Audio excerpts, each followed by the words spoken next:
I love being alone, but I hate feeling lonely. So, is there really a difference between these two concepts? That's coming up in this episode.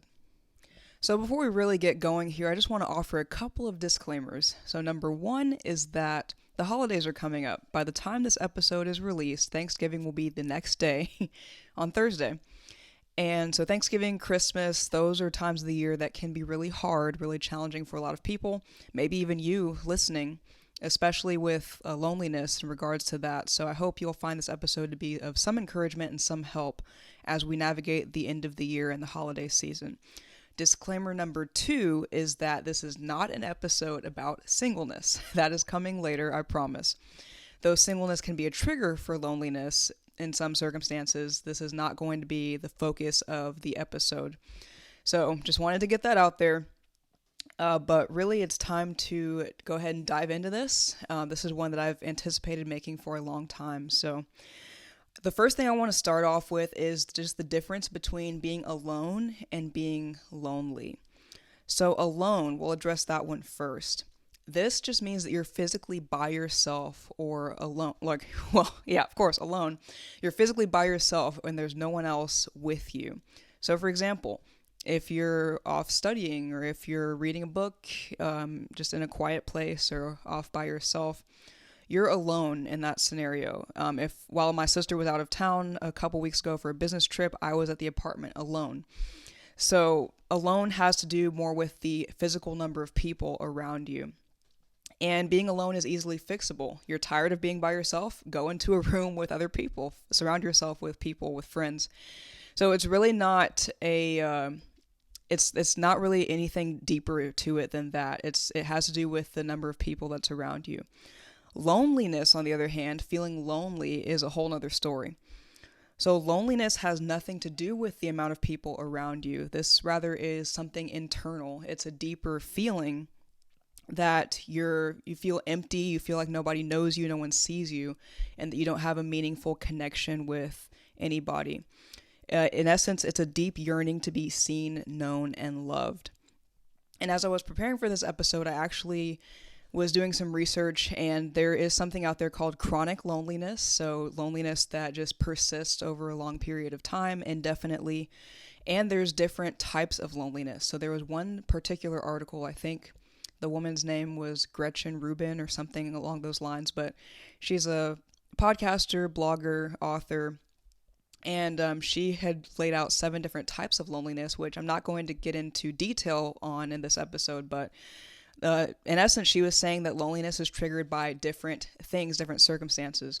So maybe an example is when you move to a new city or a new state and you start a new job, you're new there, you don't know anybody, it's a huge jump and a change in what your life was previously. That would be one big trigger for loneliness. Another one, of course, would be singleness, especially if you find yourself being the single friend in your friend group and kind of the last to get married or the last to start a relationship. There's loneliness for that. There's loneliness. What was another one? She mentioned an interesting one called quiet presence loneliness. So for me, the one that popped up to mind with this, an example, is that I live with my sister in our apartment, and the times when she's out or not here, it's kind of like that quiet presence is missing. Like I'm used to having another person in the apartment with me. And so when she's gone, there's just that awareness and kind of a mild lonely feeling, knowing that it's just me in there. So different types of loneliness. And when people feel lonely, it doesn't just come from out of nowhere. There's always some reason, some connection to it. And I have a story that I'm going to share with you guys. It's just a brief, little story, something that happened a couple months ago. But I went up to A&M, my alma mater, with my sister for the first game of the season. So for the first game of the football season. And we were so excited to go back. I know for me, that was my first time being back on campus since I lied. First time being back for a game since I had graduated in 2019, so 3 years ago. I was really pumped. I'm like, okay, it's time. We've had enough delays and enough setbacks with getting back up to College Station. So we both traveled back up there, only an hour and a half away for us, but we like to stop at Buc-ee's, of course, our obligatory stop. And we just enjoyed everything, got back into Aggie Land, was looking around at what things had changed, what was the same.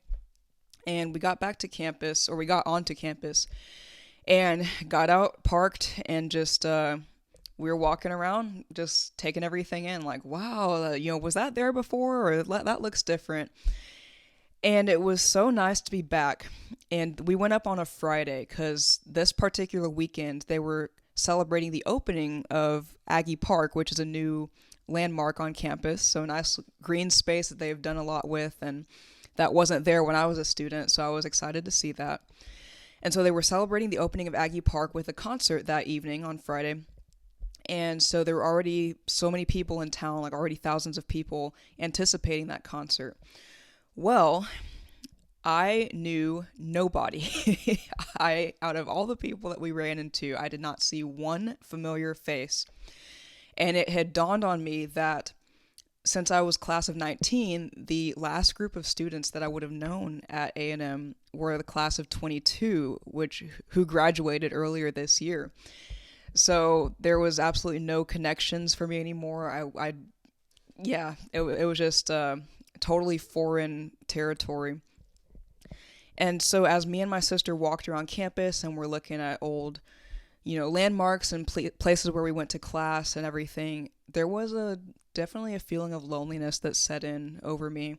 It was a familiar place, of course, with campus, but the fact that no one was there who remembered things the way I did, or who had shared in my time in the Corps, or who had experienced campus quite the way I did, the fact that there was nobody there like that really made it feel so lonely amidst all those thousands of people.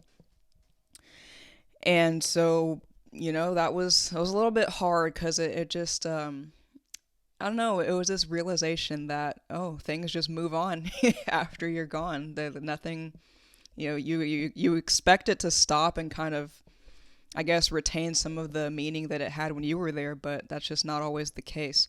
Now, of course, the next day was better. Saturday was at the actual game. And so I saw plenty of people there that I knew, including one of my closest friends who was my roommate in college. So that was great. The next day got a lot better, but that first night, wow, that was something. So yeah, it's just, loneliness can strike in different ways. For me, it was just a situation of being back in a familiar place, but not under familiar circumstances. So no friendly faces, nobody that I really had a connection with. But further illustrating the point that loneliness really has nothing to do with the amount of people around you, but instead it's that, how connected do you feel to the people that are around you? So I have here some practical ways to deal with loneliness, and I'm also going to get into loneliness from a spiritual perspective from the Bible. But practically speaking, in which practical and biblical ways do not have to be at odds. In fact, I believe, in the life of a Christian, they should go hand in hand. So what you believe about what the Bible says should inform the way that you approach your feelings of loneliness. But the first one I have on the list is meeting up with friends. So this one might sound like kind of a, well, duh, what else would I do? But just to really think about this, I'm in the stage of life now where meeting up and hanging out with people is just a little bit harder than it has been in the past.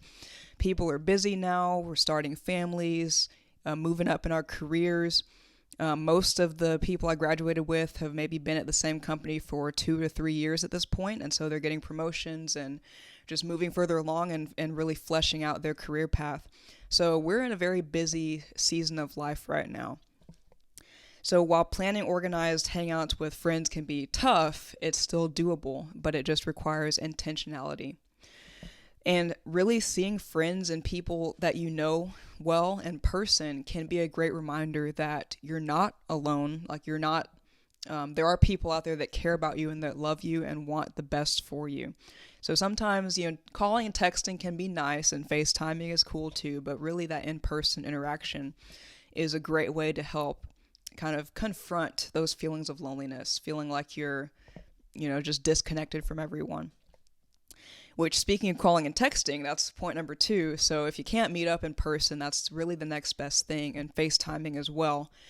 But just talking to people, when we're feeling lonely, it's easy to just retreat into our heads, into our minds about our feelings, and just convincing ourselves that, maybe we're not as important to those people as we thought, or maybe nobody does care about me. Maybe I just was being hopeful and they let me down.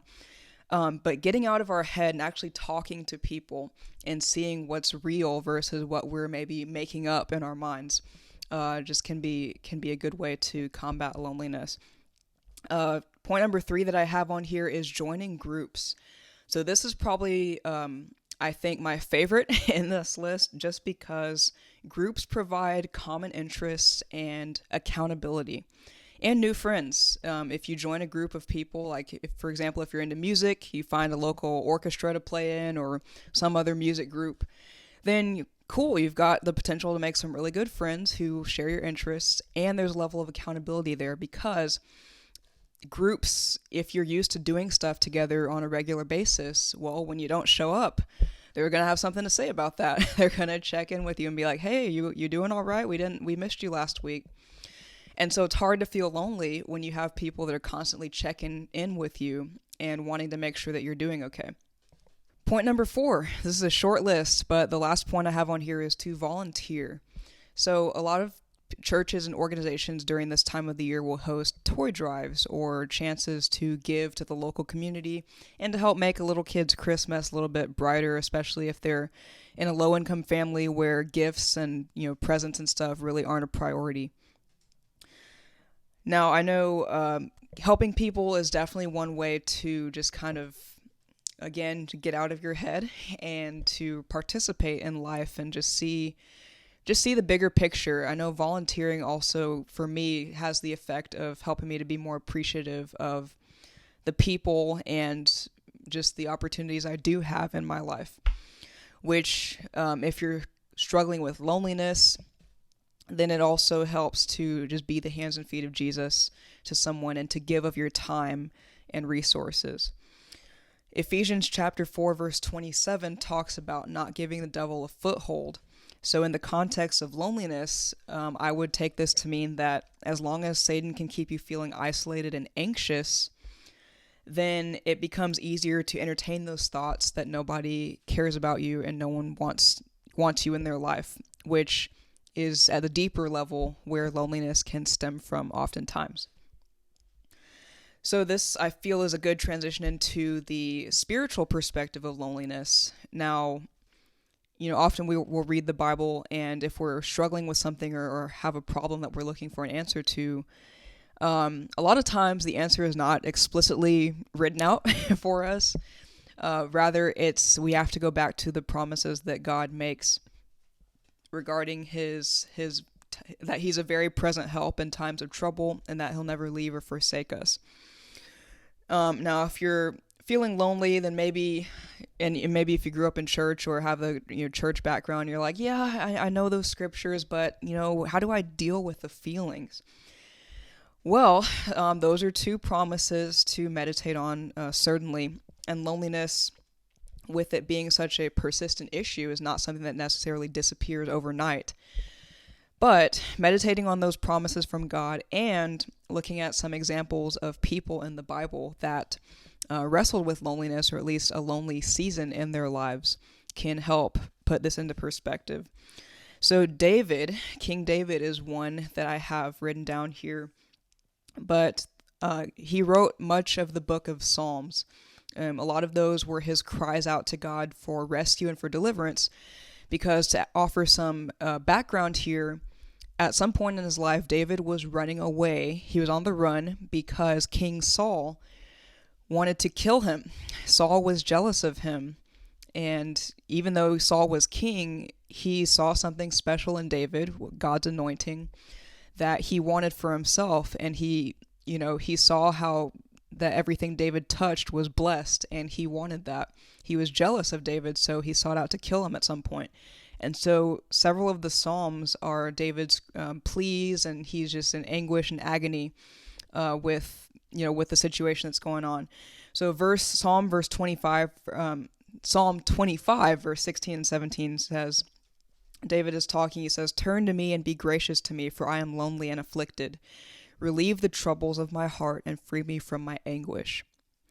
So that was David. We read about how great he was, how great of a king, and just the works that God did through him. But yeah, he struggled with loneliness. He had at least one season in his life where he was afraid. He was afraid for his life, and he was literally on the run. Example number 2 I have here is Job. So the book of Job, Job was a wealthy man. He had a good family, wife, everything, or so we thought. He had all those things going for him, and then God allowed just a terrible, affliction to come on him. He had boils all over his body, and his property, his house, everything he owned was destroyed. And at some point while this is happening, Job's wife actually tells him to curse God and die. I mean, so much for she's supposed to be his life partner, and then, there you go. So even his own wife was not supporting him while he was going through this hardship. And his friends were, doubting God and causing him to question his faith in God. So Job was, he was going through it, and for a time it really seemed like he was just on his own with the situation.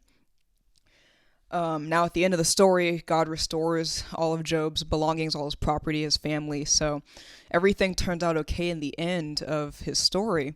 But just during that season, that was rough, and it's very plausible to think that Job might have been wrestling with some loneliness there in what he was going through.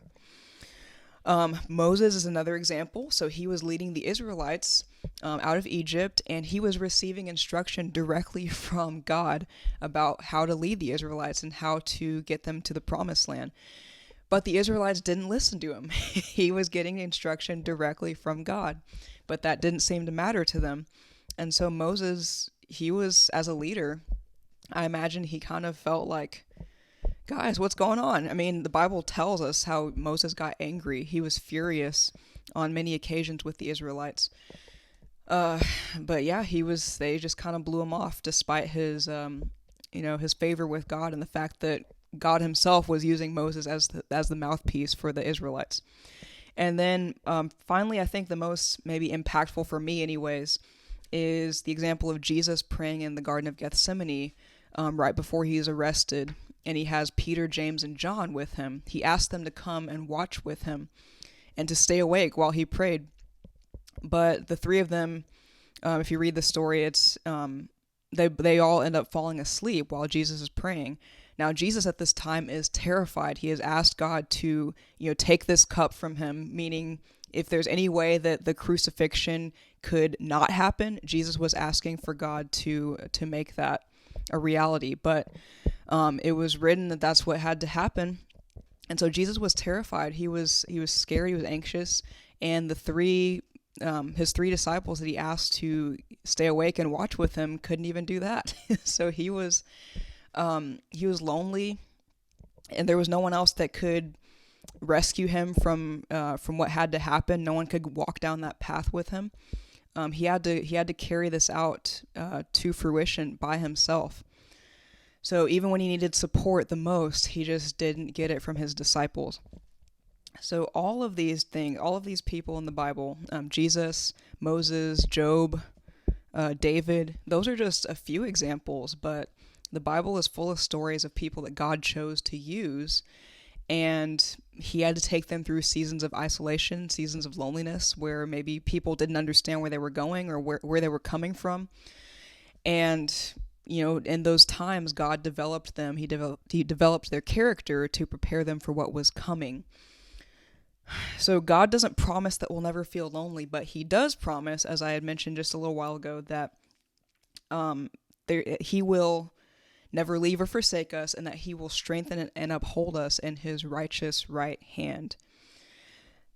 So really, there's the practical that I just went over, the spiritual perspectives.